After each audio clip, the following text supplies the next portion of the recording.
I'm working, I'm starting my own business, but I am also like working for somebody who, it's weird.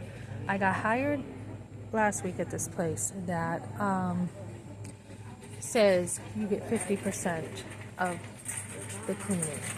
So what their job is to do is they know the market, and they are finding me the work. And so while they find me the work, I'm called a provider. Doing a 1099 model is what I have to do.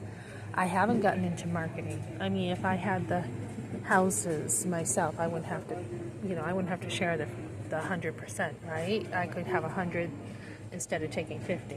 So right now, I'm doing that until I understand the cleaning business marketing better. So she's like, I want you to get an all-purpose cleaner. So that's what I'm doing right now at the dollar store. I have brought like Windex and Clorox and other stuff, but she's like, just get an all-purpose cleaner. And then I need to get my rags. And a better mop. So that's what I'm doing today, and my first house will be tomorrow.